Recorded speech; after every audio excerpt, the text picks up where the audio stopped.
Chers frères et sœurs dans le Christ, bienvenue à notre méditation sur les textes bibliques de la liturgie du 18 décembre, temps de l'Avent, année liturgique A. C'est le Père Michel Manga, SVD, missionnaire du Verbe divin. Le thème pour notre méditation d'aujourd'hui est l'accomplissement de la promesse messianique. La liturgie du 18 décembre est une continuité de la contemplation directe de l'identité du Messie qui vient.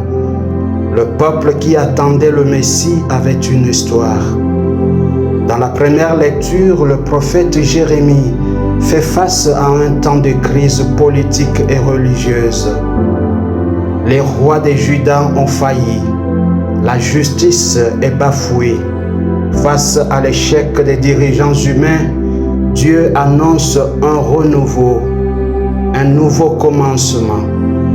Il dit, « Je susciterai pour David un germe juste. » En effet, le mot hébreu « tsema » traduit par « germe » ou « rejeton » évoque quelque chose de fragile, mais porteur de vie nouvelle.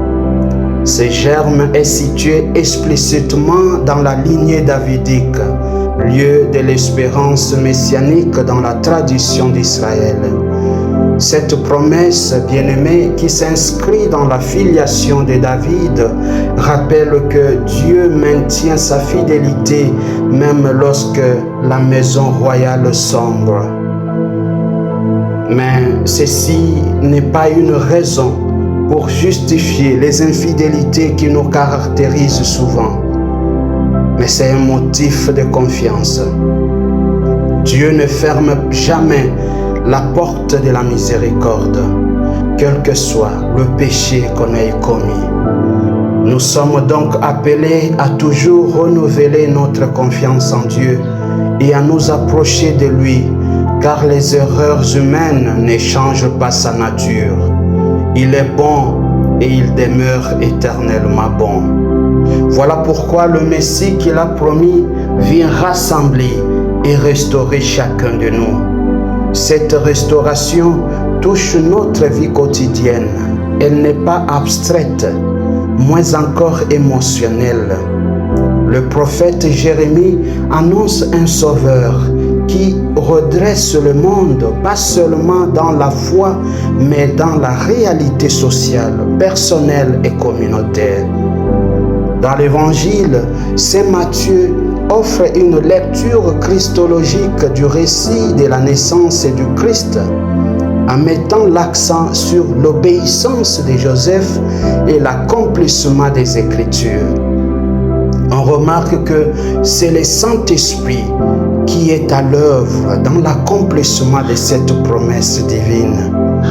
Marie fut retrouvée enceinte par l'action du Saint-Esprit et c'est le même esprit qui guide Joseph dans le discernement de ce qui est arrivé.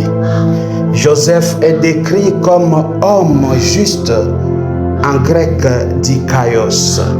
Dikaios.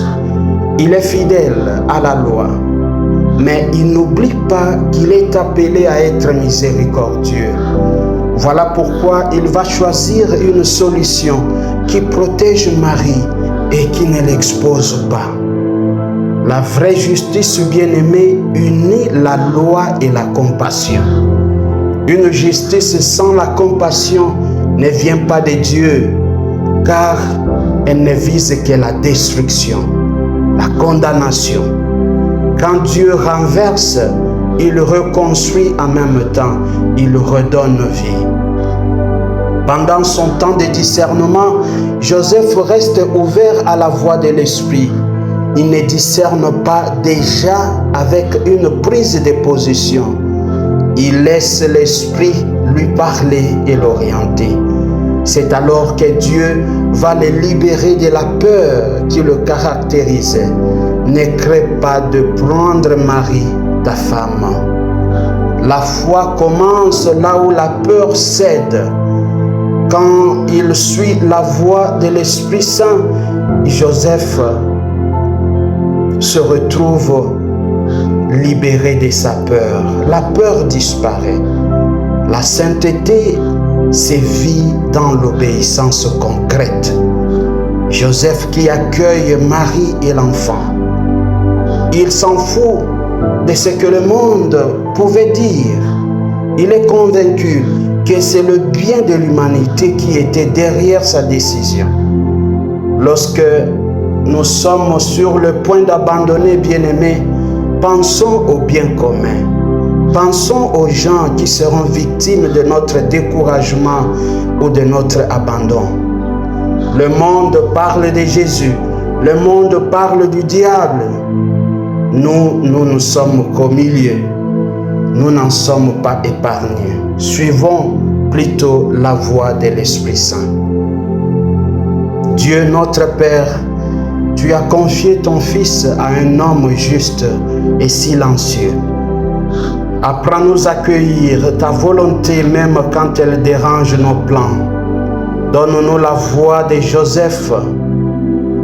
Donne-nous la foi de Joseph, obéissante, humble et confiante, pour que Jésus naisse aussi dans nos vies.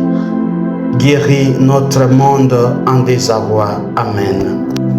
Que devant la lumière du Verbe et l'Esprit de grâce se dissipent les ténèbres du péché et la nuit de l'incroyance, et que le cœur de Jésus vive dans le cœur de tous les hommes.